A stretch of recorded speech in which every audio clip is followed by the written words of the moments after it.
రైజీ యొక్క funeral procession అంటే ఇంతకు ముందు ఎప్పుడైనా ఏ దేశంలో అయినా ఒక అధ్యక్షుడు మరణించినప్పుడు ఇలాంటి జన సందోహం నేనైతే ఎక్కడా చూడలేదు. అస్సలు మీకు ఆ సన్నివేశాలు చూస్తూ ఉంటే, ఆ దృశ్యాలు చూస్తూ ఉంటే అసలు అర్థం కావడం లేదు.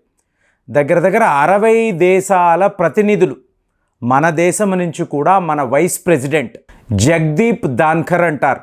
ఇక్కడ అతి ముఖ్యమైన విషయం ఏంటంటే మాషాద్ అనబడే ఈ నగరం ద హోలియెస్ట్ ఇరాన్ సిటీ అని చెప్పాలి.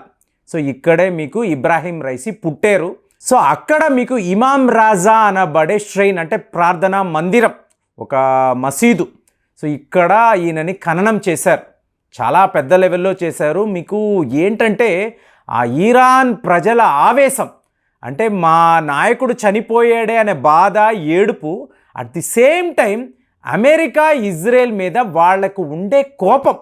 అంటే ఎలాంటి నినాదాలు అంటే అమెరికా ఇజ్రాయెల్ సర్వనాశనం అయిపోవాలి, వాళ్ళ వల్లే మా ఇరాన్ ప్రజలు ఇంతలాగా ఇబ్బంది పడుతున్నారు, మా నాయకుడు మా అధ్యక్షుడు ఇలా మరణించడానికి ప్రాథమిక కారణం అమెరికా.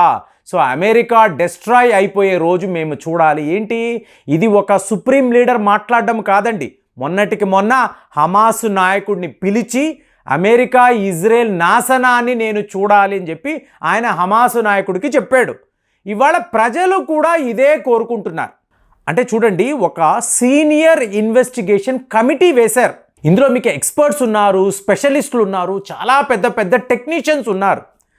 అసలు ఈ యాక్సిడెంట్ ఎలా జరిగింది, ఎవరి వల్ల జరిగింది, ఎందుకు ప్రజలు చూడండి ఎందుకు జరిగింది, మా ఇంత గొప్ప నాయకుడు ఎందుకు ఇలా మరణించాడు, మనమందరం ఏం చేస్తున్నాము, ఇలా ఎంతకాలం ఇలా చూస్తూ ఊరుకుంటాము, ఇది ప్రజల ఆవేశం అండి. అదే విచిత్రంగా ఉంది.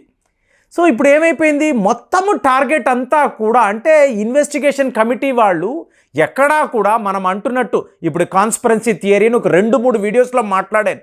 ఎక్కడ నుంచో ఒక లేజర్ వెపన్ వచ్చి ఈ హెలికాప్టర్ మీద దాడి చేసింది.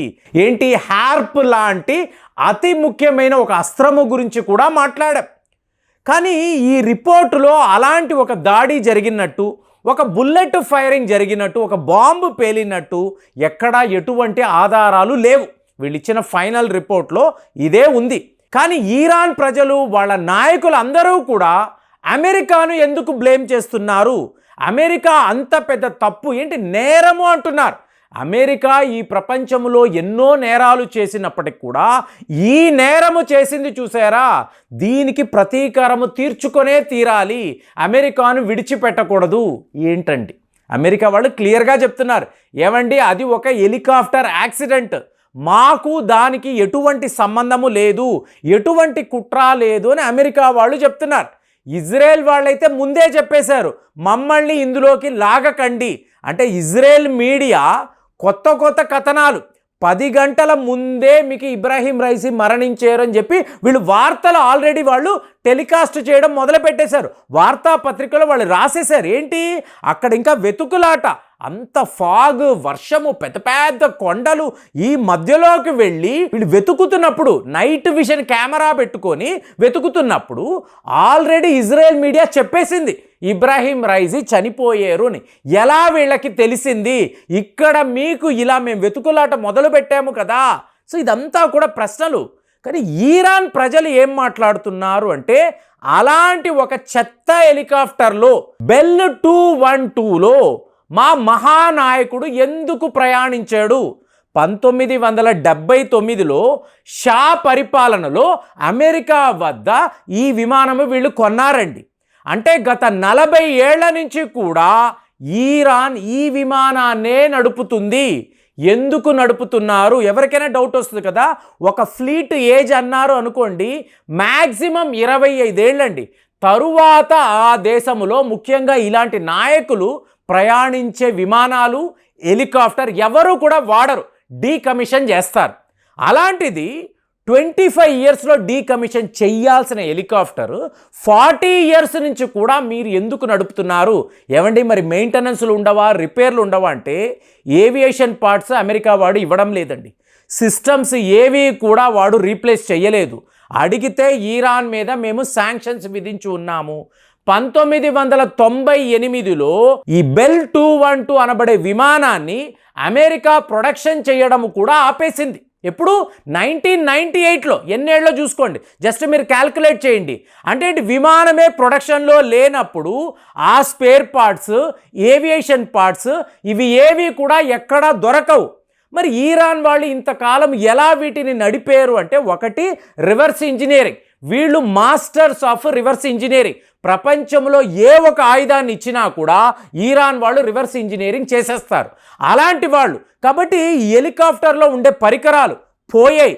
వాటికి వీళ్ళు ఏం చేస్తారు? రివర్స్ ఇంజనీరింగ్ చేసి లోకల్గా దొరికే స్పేర్ పార్ట్స్తో దానిని వీళ్ళు ఫిట్ చేసి ఈ హెలికాప్టర్లను నడుపుతారు. విమానాలను కూడా అలాగే ఇంతకాలం. అంటే మీకు ఈ ప్రపంచంలో ద ఓల్డెస్ట్ ఎయిర్ క్రాఫ్ట్స్ ఎక్కడ కనిపిస్తాయంటే ఈరాన్ అనబడే దేశంలోనే. ఎప్పుడో షా పరిపాలన కాలంలో వీళ్ళు అమెరికా వద్ద, యూకే వద్ద ఇలాంటి విమానాలు, హెలికాప్టర్లు కొన్నారు. తరువాత అమెరికా వాడు ఈరాన్ మీద శాంక్షన్స్ విధించాడు. అప్పటి నుంచి ఇప్పటి వరకు కూడా మీకు ఎటువంటి ఒరిజినల్ స్పేర్ పార్ట్స్ లేకుండానే ఈరాన్ వాళ్ళు ఇలాగా ఈ విమానాలను, హెలికాప్టర్లు నడుపుతూ వస్తున్నారు. మరి ఇప్పుడు చూడండి, రష్యా మీద వీళ్ళు శాంక్షన్స్ విధించారు. మలేషియా వాళ్ళ దగ్గర సుఖాయ్ విమానాలు ఉన్నాయి. అప్పుడు రష్యా వాళ్ళు ఏం చేశారు? భారత్ని రిక్వెస్ట్ చేశారు, మీరు దయచేసి మెయింటెనెన్స్, ఆ రిపేర్ పనులు చూసి పెట్టండి. అంటే హిందుస్థాన్ ఏరోనాటిక్స్ లిమిటెడ్కి సంబంధించిన ఎక్స్పర్ట్స్ మలేషియా వెళ్ళి ఆ రిపేర్లు చేశారు. కుదిరితే మా ఇండియాకు పంపించండి అన్నారు. మరి రష్యా నుంచే స్పేర్ పార్ట్స్ వచ్చాయి. అంటే మనము రష్యా శాంక్షన్స్ని అంగీకరించలేదు, మనము ఎవరికి కూడా భయపడము. కానీ మలేషియానో, ఇండోనేషియా లాంటి దేశాలకు భయము. రష్యా దగ్గర నుంచి ఈ పార్ట్స్ వస్తే ఎక్కడ అమెరికా వాళ్ళు మా మీద శాంక్షన్స్ విధిస్తారు. సో ఇలాగ ప్రపంచ దేశాలంతా కూడా ఈరాన్కి ఎప్పుడూ కూడా హెల్ప్ చేయకుండా అలా విడిచిపెట్టేశారు. వాళ్ళు కూడా ఏదో ఒక రకంగా ఈ హెలికాప్టర్లను, విమానాలు నడుపుతూ వచ్చారు. ఫైనల్గా ఏం జరిగింది? అమెరికా వాడి బెల్ 212 అనబడి ఈ హెలికాప్టర్ వీళ్ళ కొంప ముంచింది. కాబట్టి దీనికి కారణము అమెరికానే. ఈ అమెరికాను మనం విడిచిపెట్టకూడదు. వాడు చేసిన క్రైమ్స్లో ఇది అతిపెద్ద క్రైమ్, వాడికి శిక్ష పడే తీరాలి అని చెప్పి ఇవాళ ఈరాన్ ప్రజలు, నాయకులు కాదండి, ప్రజలు కోరుకుంటున్నారు. మరి ఇప్పుడు ఇవాళ ఈ బాధ్యత అంతా హమాస్ లాంటి ఒక తీవ్రవాద సంస్థ చేతిలో మీకు ఈరాన్ పెట్టింది. మరి హమాస్ వాళ్ళు ఈ ప్రతీకారాన్ని ఎలా తీర్చుకుంటారు? ఏ లెవెల్లో తీర్చుకుంటారు? అమెరికాను హై అలర్ట్లో ఉంచాలి. ఇజ్రాయెల్ అయితే ఆల్రెడీ యుద్ధములో ఉంది కదా. మరి ఈ పాపమంతా కూడా అమెరికాదే అని చెప్పి ఈరాన్ నమ్ముతూ ఉంటే వాళ్ళు అమెరికా విషయంలో ఏం చెయ్యబోతున్నారు?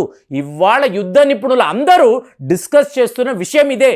రిపోర్ట్ విడుదల అయ్యింది. అక్కడ ఎక్కడా కూడా ఒక దాడి జరిగినట్టుగా మీకు ఎక్కడ ఆధారాలు లేవు. అంటే లేజర్ వెపన్స్ని వాడినప్పుడు కూడా ఎవిడెన్సులు ఉండవండి. కానీ ఈ హెలికాప్టర్ని ఎందుకు మీరు వాడారు? మా నాయకుడు ఇందులో ఎందుకు ప్రయాణించాడు? ఇంతమంది నాయకులు ఒకే హెలికాప్టర్లో ఎందుకు ప్రయాణించాల్సిన అవసరము వచ్చింది? వీటికి జవాబు చెప్పండి అని చెప్పి ఈరాన్ ప్రజలు అడుగుతున్నారు. అంటే మరి జవాబు ఎక్కడ ఉంది? ఎవరు చెప్తారు? టార్గెట్ అమెరికానా? అమెరికాను ఈరాన్ ఏం చెయ్యబోతుంది అంటే ఏం చెయ్యబోతుంది అన్నప్పుడు అమెరికాకు సంబంధించిన మిలిటరీ బేసులు ఎక్కడెక్కడో ఉంటాయండి. వాటి మీద ఏమైనా దాడులు జరుగుతాయా? ఇది అందరూ మాట్లాడుతున్నారు. మరి మీరు చెప్పండి, అమెరికా ఇంత పాపము చేసిందా? ఇంత తప్పు చేసిందా? ఇంత పెద్ద నేరము చేసిందా?